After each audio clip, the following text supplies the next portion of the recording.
अगर आप या आपके फैमिली मेंबर्स बाहर किसी दूसरे कंट्री में रहते हैं लेकिन इंडिया में वोटर लिस्ट में नाम है, तो आज की ये वीडियो आपके लिए बहुत इंपॉर्टेंट है। सबसे ज्यादा कंफ्यूजन उन लोगों के बीच देखा जा रहा है जो ओवरसीज रहते हैं, यानी एनआरआई वोटर्स। कई लोगों के मन में सवाल है कि अगर हम इंडिया में फिजिकली प्रेजेंट नहीं है तो क्या हमारा नाम वोटर लिस्ट से रिमूव हो सकता है? क्या डॉक्यूमेंट सबमिट करने होंगे? क्या पासपोर्ट काफ़ी है? अगर एड्रेस या नाम में मिसमैच हो तो क्या करना चाहिए? आज की वीडियो में हम इसी पूरे इश्यूज को सिंपल लैंग्वेज में समझेंगे।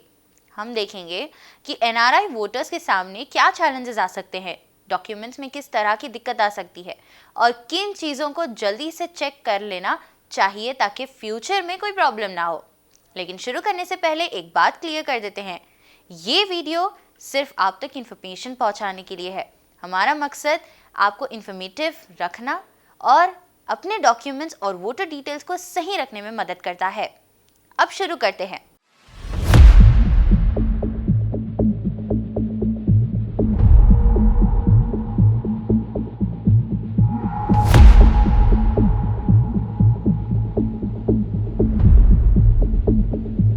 सबसे पहले समझते हैं कि एसआईआर आखिर है क्या। स्पेशल इंटेंसिव रिवीजन एक प्रोसेस है जिसका ऑब्जेक्टिव वोटर लिस्ट को अपडेट करना होता है। इस प्रोसेस में अथॉरिटीज वोटर रिकॉर्ड्स को वेरीफाई करती है, यानी वोटर लिस्ट में जो डिटेल्स मौजूद है क्या वो सही है, वोटर एलिजिबल है या नहीं, एड्रेस और आइडेंटिटी डिटेल्स मैच कर रही है या नहीं, इन सब चीज़ों की चेकिंग की जाती है। इंडिया में करोड़ों लोग वोटर लिस्ट में रजिस्टर्ड है। समय के साथ लोग शिफ्ट होते हैं, कुछ लोग फॉरेन कंट्रीज में सेटल हो जाते हैं, कुछ लोगों के डॉक्यूमेंट्स अपडेटेड नहीं रहते। इसी वजह से रिवीजन प्रोसेस को इम्पोर्टेंट माना जाता है। अब बात करते हैं उन लोगों की जो एनआरआई कैटेगरी में आते हैं। कई Indian citizens education, jobs, business या फैमिली रीजंस की वजह से UAE, Saudi Arabia, Qatar, Oman, UK, USA, Canada, Australia और दूसरे कंट्रीज में रहते हैं। इनमें से बहुत से लोगों का वोटर रजिस्ट्रेशन इंडिया में कंटिन्यू रहता है। यहीं से कॉम्प्लिकेशन शुरू हो सकते हैं। पहली कॉम्प्लिकेशन है फिजिकल प्रेजेंस का इश्यू।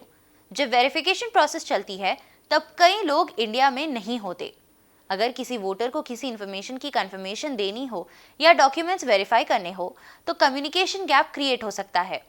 बहुत से एनआरआईज को पता ही नहीं चलता कि उनके एरिया में वोटर वेरिफिकेशन प्रोसेस चल रही है।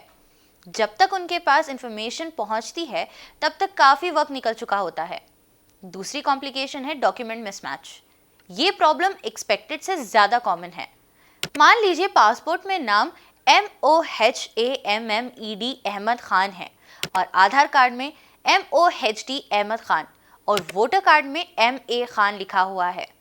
टेक्निकली ये एक ही पर्सन हो सकता है, लेकिन डॉक्यूमेंट वेरिफिकेशन के वक्त मिसमैच क्वेश्चंस अराइज कर सकते हैं। इसी तरह एड्रेस डिफरेंसेस भी इश्यू बन सकते हैं। कई एनआरआई फैमिलीज इंडिया में पुराने एड्रेस पर रजिस्टर्ड होती हैं, लेकिन घर शिफ्ट हो चुका होता है या फैमिली दूसरी जगह मूव हो चुकी होती है। वोटर लिस्ट में पुराना एड्रेस और बाकी डॉक्यूमेंट्स में नया एड्रेस दिखने लगता है। तीसरी कॉम्प्लिकेशन है डेट ऑफ बर्थ मिसमैच। ये एक ऐसी प्रॉब्लम है जो लोग अक्सर इग्नोर कर देते हैं। पासपोर्ट में एक डेट, आधार कार्ड में दूसरी डेट और स्कूल सर्टिफिकेट में तीसरी डेट अगर दिख रही है तो फ्यूचर वेरिफिकेशन में क्वेश्चंस आ सकते हैं। इसीलिए डेट ऑफ बर्थ को क्रॉस चेक करना बहुत ज़्यादा ज़रूरी है। सबसे पहला काम है अपने सारे डॉक्यूमेंट्स का रिव्यू करना। Passport, Aadhaar, voter ID, PAN card, birth certificate, educational certificates, इन सब में नाम, father's name, date of birth और एड्रेस डिटेल्स को कंपेयर कीजिए। अगर कहीं भी स्पेलिंग एरर या मिसमैच नज़र आए तो उसको नोट कीजिए। अब देखते हैं कि हमारा प्रोसेस क्या है। Step 1, check your voter status. सबसे पहले वेरीफाई कीजिए कि आपका नाम वोटर लिस्ट में है या नहीं। कई लोग अज्यूम करते हैं कि उनका रजिस्ट्रेशन एक्टिव है, लेकिन सालों से चेक नहीं करते। इसीलिए लेटेस्ट इलेक्टोरल रोल में अपना स्टेटस कंफर्म करना बहुत ज़रूरी है। Step number 2, verify personal details. अपना नाम, date of birth, gender, father's name या स्पाउस नेम और एड्रेस डिटेल्स केयरफुली चेक कीजिए। अगर किसी भी डॉक्यूमेंट और वोटर रिकॉर्ड में डिफरेंस नज़र आए उसको नोट कर लीजिए।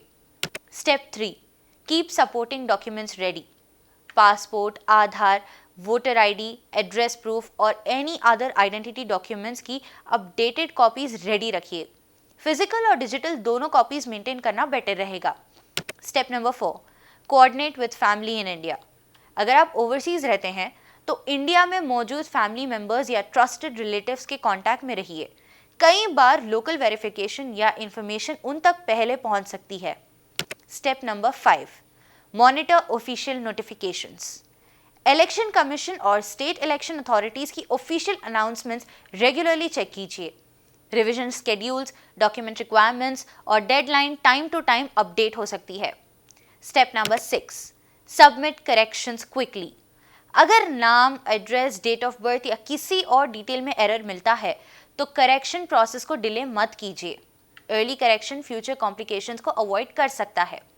Step number 7, track application status correction या अपडेट रिक्वेस्ट सबमिट करने के बाद उसका स्टेटस फॉलो अप कीजिए। सिर्फ एप्लीकेशन सबमिट करना काफ़ी नहीं होता, फाइनल अपडेट रिफ्लेक्ट हुआ है या नहीं ये भी कंफर्म करना ज़रूरी है। Step number 8, keep record safe. हर एक्नॉलेजमेंट, रिसिप्ट, एप्लीकेशन नंबर और सपोर्टिंग डॉक्यूमेंट की कॉपी सेव रखिए। फ्यूचर वेरिफिकेशन के वक्त ये डॉक्यूमेंट्स यूजफुल हो सकते हैं। एक बात आप सभी को समझना बहुत ज़रूरी है, एनआरआई होना ऑटोमेटिकली वोटर राइट्स खत्म नहीं करता, लेकिन रिकॉर्ड्स एक्यूरेट रखना और ऑफिशियल रिक्वायरमेंट्स को टाइम पर कंप्लीट करना वोटर की रिस्पॉन्सिबिलिटी होती है। इसीलिए अजम्पशंस पर नहीं, वेरीफाइड इंफॉर्मेशन पर डिपेंड कीजिए और ऑफिशियल नोटिफिकेशंस को रेगुलरली फॉलो कीजिए। कई लोगों को लगता है कि एक या दो अल्फाबेट का डिफरेंस कोई मैटर नहीं करता, लेकिन वेरिफिकेशन प्रोसेस में छोटी डिटेल्स भी इंपॉर्टेंट हो सकती है।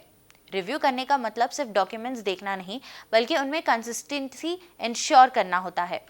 अगर मिसमैच मिलता है तो उसको रेक्टिफाई करना ज़रूरी है। रेक्टिफाई का सिंपल मतलब है करेक्शन करना। अगर आधार में स्पेलिंग मिस्टेक है तो करेक्शन प्रोसेस कंप्लीट कीजिए। अगर पासपोर्ट और वोटर डिटेल्स मैच नहीं कर रहे तो रिलेवेंट अथॉरिटीज़ के थ्रू अपडेट कराइए। अगर एड्रेस चेंज हुआ है तो उसको भी ऑफिशियल रिकॉर्ड्स में रिफ्लेक्ट करना ज़रूरी है। बहुत से लोग करेक्शन को पोस्टपोन कर देते हैं और बाद में जब अर्जेंट रिक्वायरमेंट आती है तब प्रॉब्लम फेस करते हैं। इसीलिए जितना जल्दी करेक्शन कंप्लीट हो सके उतना बेटर है। हर इंपॉर्टेंट डॉक्यूमेंट का डिजिटल और फिजिकल रिकॉर्ड मेंटेन रखिए।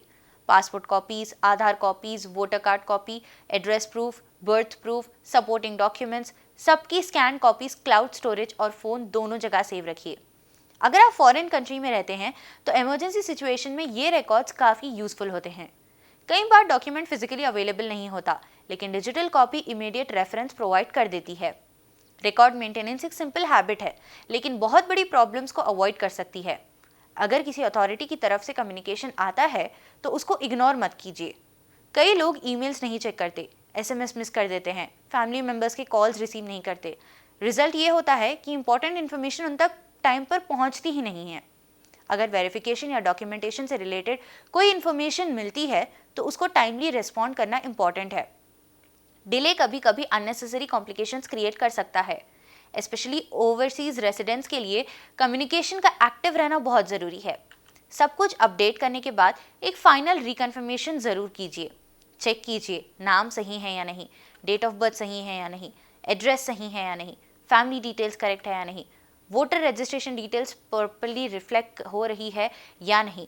कई बार करेक्शन एप्लीकेशन सबमिट हो जाती है लेकिन फाइनल अपडेट चेक नहीं किया जाता। रिकन्फर्मेशन इंश्योर करता है कि जो चेंजेस आपने रिक्वेस्ट किए थे वो एक्चुअली सिस्टम में अपडेटेड भी हुए हैं या नहीं। अब एक और इम्पॉर्टेंट पॉइंट, कई एनआरआई फैमिलीज के पास पुराने डॉक्यूमेंट्स होते हैं जो डिकेड्स पहले इशू हुए थे। टाइम के साथ एड्रेस चेंज हुए, सरनेम्स की स्पेलिंग्स चेंज हुई और रिकॉर्ड्स में डिफरेंसेस आ गए। ऐसे सिचुएशन में पैनिक करने की ज़रूरत नहीं है। सबसे पहले अपने डॉक्यूमेंट्स को ऑर्गेनाइज कीजिए, फिर आइडेंटिफाई कीजिए कि मिसमैच एग्जैक्टली कहाँ है। उसके बाद ऑफिशियली करेक्शन प्रोसेस फॉलो कीजिए। एक्सपर्ट्स भी यही एडवाइस करते हैं कि डॉक्यूमेंटेशन इश्यूज़ को लास्ट मोमेंट तक पेंडिंग नहीं रखना चाहिए। अब सवाल आता है कि चेंजेस कब तक कर लेना चाहिए। इसका एग्जैक्ट आंसर आपके स्टेट और इलेक्शन कमीशन के नोटिफाइड शेड्यूल पर डिपेंड करता है। रिवीजन प्रोसेस के दौरान जो ऑफिशियल डेट्स अनाउंस की जाती है उन पर नज़र रखना बहुत ज़रूरी है। इसीलिए व्यूअर्स से रिक्वेस्ट है कि इलेक्शन कमीशन के ऑफिशियल नोटिफिकेशंस और अनाउंसमेंट्स को रेगुलरली फॉलो करें और किसी भी डेडलाइन को मिस ना करें। अगर आप एनआरआई है तो अपने फैमिली मेंबर्स से भी कांटेक्ट में रहिए ताकि इंडिया में चल रही किसी भी वोटर वेरिफिकेशन एक्टिविटी की इंफॉर्मेशन आप तक टाइम पर पहुंच सके। दोस्तों, वोटर रजिस्ट्रेशन सिर्फ एक डॉक्यूमेंट का इश्यू नहीं है, ये डेमोक्रेटिक पार्टिसिपेशन का भी एक इम्पॉर्टेंट हिस्सा है। इसीलिए रिकॉर्ड्स को एक्यूरेट रखना हर वोटर की रिस्पॉन्सिबिलिटी है, चाहे वो इंडिया में रहता हो या दुनिया के किसी भी कोने में। आज की वीडियो का कंक्लूजन बहुत सिंपल है। Review your documents, rectify your mismatch, maintain proper records, respond to official communication and finally reconfirm every update. यही फॉर्मूला आपको अननेसेसरी कॉम्प्लिकेशन से बचाने में मदद कर सकता है। आप एनआरआई है या इंडिया में रहते हैं, डॉक्यूमेंट एक्यूरेसी और टाइमली अपडेट्स दोनों ही इक्वली इंपॉर्टेंट है। आज की वीडियो अगर इन्फॉर्मेटिव लगी हो तो वीडियो को शेयर कीजिए ताकि ज़्यादा से ज़्यादा लोग अपने डॉक्यूमेंट्स और वोटर डिटेल्स को टाइम पर वेरीफाई कर सकें।